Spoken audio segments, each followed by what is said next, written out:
Bom dia a todos, a todas. Um abraço especial para a Érica e toda a sua equipe que promove essa festa tão bonita, esse encontro tão bonito, que eu acho que merece um momento de reflexão, porque acho que talvez esse possa ser um dos primeiros dias, dos dias que virão, porque caminhamos por um processo na qual se pensa qual o legado deixado a partir das experiências das gerações anteriores. Vejam,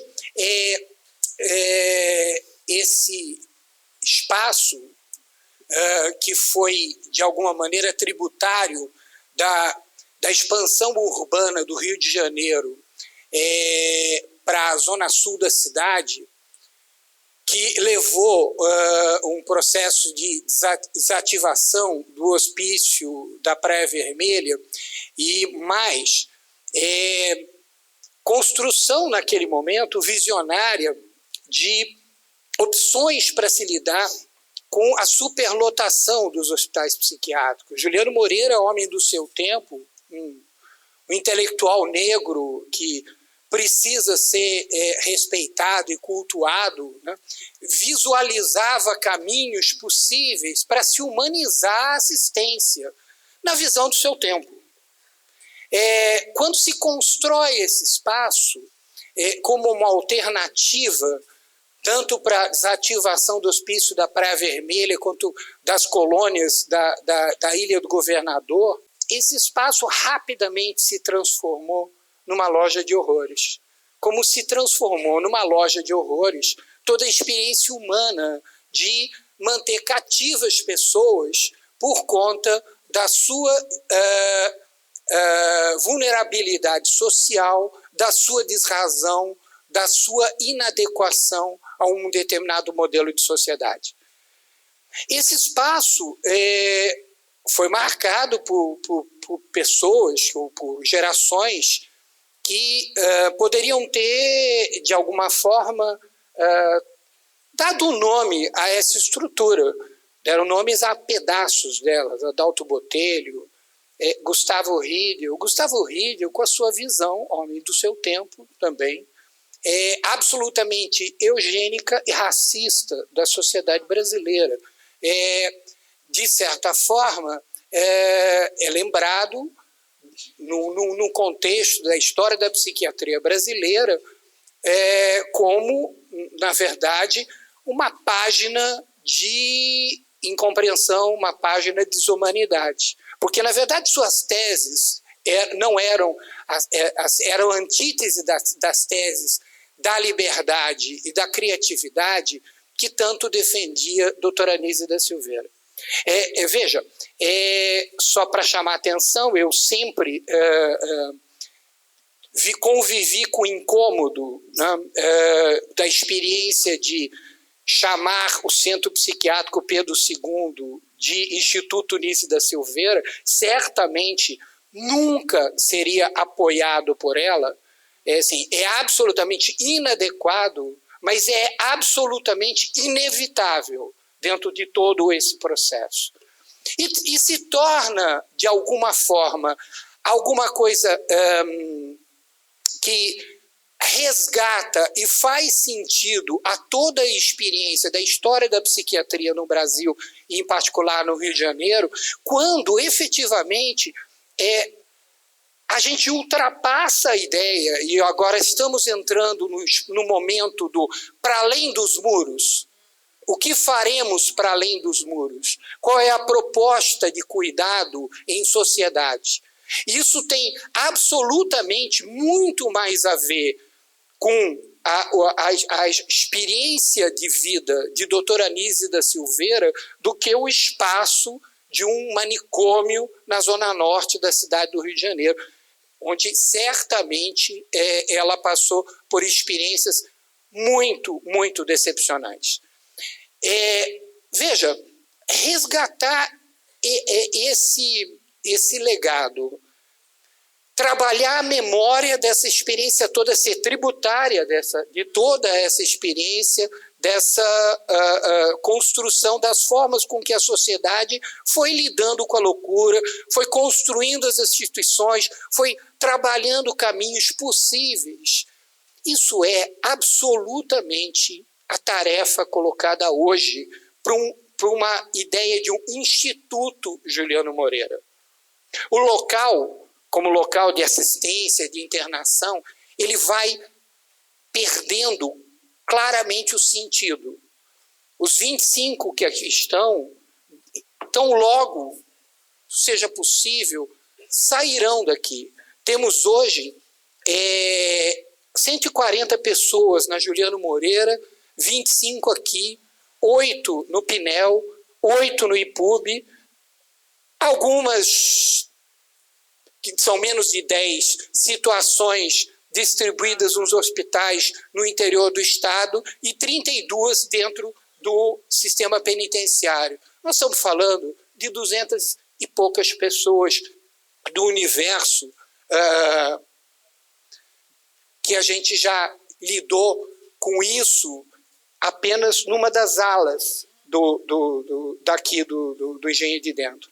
Certamente avançamos nisso. Hoje acompanhamos alguma coisa em torno de 18 mil pessoas nos CAPs da cidade.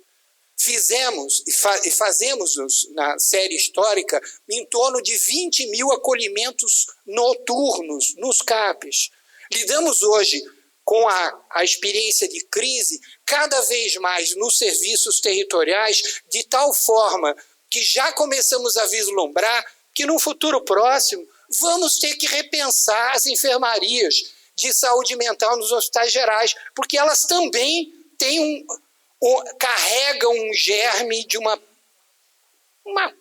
forma estranha de manter cativas as pessoas, lidar com a crise, isolando-as do convívio social. Isso é alguma coisa que precisa ser pensada no futuro. Como tem que ser repensada a nossa própria prática. Não cabe mais o CAPES como tributário daquilo que a professora Cristina Loyola chamava de pastoreio gentil. Não é mais um espaço de convivência simpática dos desvalidos de um determinado território, pessoas portadoras de transtornos severos e persistentes que são acompanhados por uma equipe, etc. e tal, dentro de uma lógica de convívio. O local disso é a cidade. São os centros de convivência, são recursos de cultura, são recursos outros para serem construídos e inventados. Na verdade, os CAPES são locais de cuidado, de tratamento e de absoluta responsabilidade pelo que acontece com as pessoas que vivem num determinado território.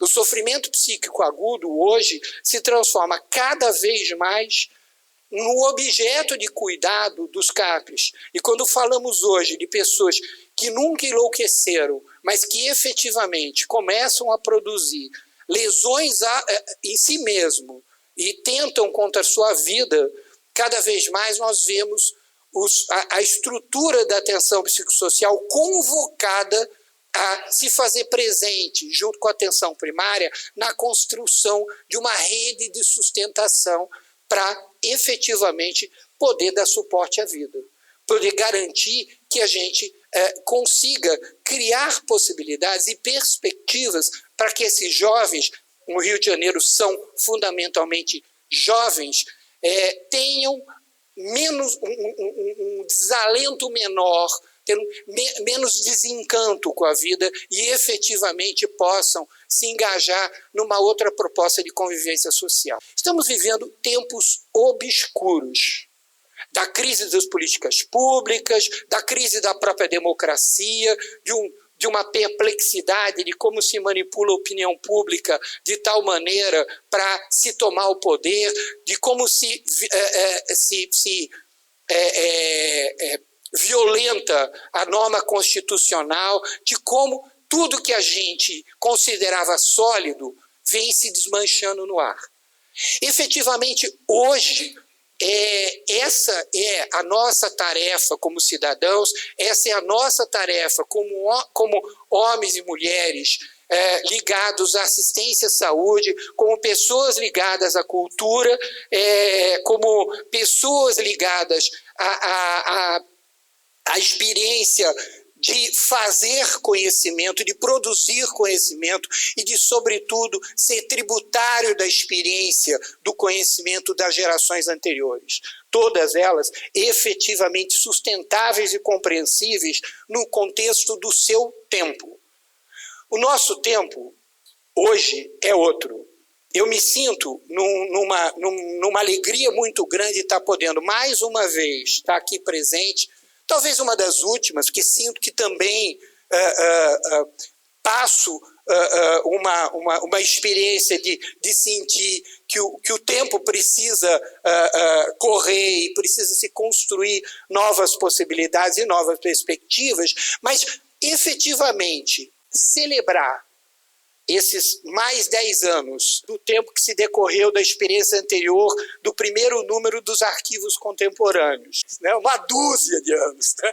Essa dúzia de anos que a gente conseguiu traduzir nessa experiência de um registro histórico que tem uma importância incrível, que ela possa se permitir se constituir mais para frente num recurso de cartografia e de registro daquilo que a cidade produz, que o hospício produz para além dos seus muros, para aquilo que se constrói para além da perspectiva do próprio Engenho de Dentro, tomando o Engenho de Dentro como um observatório da vida na cidade do Rio de Janeiro e descrevendo o que se passa e o que se produz nos diversos cantos e nos diversos momentos da cidade. Talvez possamos ter um outro número dos arquivos contemporâneos para além dos muros, fazendo a cartografia dos trocentos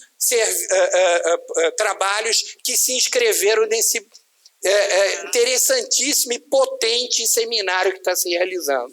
Quero dizer que esse é efetivamente o papel do Instituto. Vocês estão de parabéns por traduzir isso, por conseguir atrair tanta gente interessante, tantos trabalhos interessantes. Eu dei uma passada de olhos nos temas nessa semana, fiquei absolutamente encantado e desejo sinceramente que produzam frutos, que produzam outros, que se efetivamente se avance para além dos muros da cidade e que a gente possa construir caminhos para frente.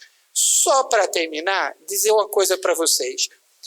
Nesses tempos obscuros, foi muito difícil, tem sido muito difícil as negociações com um processo administrativo de uma cidade que pensou um orçamento pelo menos 5 bilhões ou 6 bilhões a mais do que o mundo real. Para além de discutir quais são as prioridades de se utilizar o dinheiro que existe, né, posso dizer que uma parte do dinheiro que se pensou não existe e que efetivamente se vivenciou crise por todos os lados e isso tem repercutido no conforto, na segurança, na vida cotidiana do cidadão carioca. Efetivamente, um processo de empobrecimento, de redução, de enfraquecimento das redes públicas de educação, de saúde, isso é absolutamente evidente e a gente vem lidando a isso a cada ciclo de renovação dos processos de convênio e de desenhos. Estamos desenhando outras formas de caminhar com a gestão. Isso, em breve, vocês terão notícias. Ainda não estou devidamente autorizado para poder anunciar, mas posso dizer que algumas novidades boas vêm. Só queria terminar lembrando que teria sido fácil renovar o convênio das residências terapêuticas se nós concordássemos com uma lógica que pensava o início do convênio e o seu final e um ponto mediano que seria o recurso possível, já que, assim, efetivamente é o que era possível de se apresentar. O corte pensado inicialmente de 13 milhões iria inviabilizar a manutenção de pelo menos 20 residências terapêuticas e teríamos que reconduzir para a estrutura, para a experiência institucional, um contingente enorme de pessoas. Isso absolutamente nós não aceitamos. Isso absolutamente nós resistimos e não nos conformamos. Isso produziu sofrimento, porque produziu efetivamente um processo de um convênio não renovado e pessoas sem receber salário, podendo receber, mas não tinham convênio. Chegou-se, inclusive, a se publicar a autorização do convênio nos termos do corte proposto, e nós não cedemos, porque não cedemos e não cederemos. O desenho que foi aprovado ao final é um desenho que sustenta as residências terapêuticas que nós temos de forma até mais robustas, porque o número enorme de residências tipo 1 se transformam agora em residências tipo 2, porque efetivamente a gente consegue sustentar melhor a necessidade de cuidado supervisionado de uma clientela que vai envelhecendo e vai se enfraquecendo. Então, só para dizer que temos mais um ano, né, de gestão desse processo e certamente uma tarefa muito grande de desenhar novos caminhos. Mas, efetivamente, a palavra resistência está colocada para todos nós, trabalhadores do SUS, para todos nós que acreditamos que o serviço público tem um papel fundamental na organização e na sustentação de uma cidade, de uma sociedade democrática e solidária. Obrigado, parabéns a vocês. Eu vou acompanhar vocês o dia todo hoje, porque estou absolutamente encantado com a magnitude do evento. Obrigado.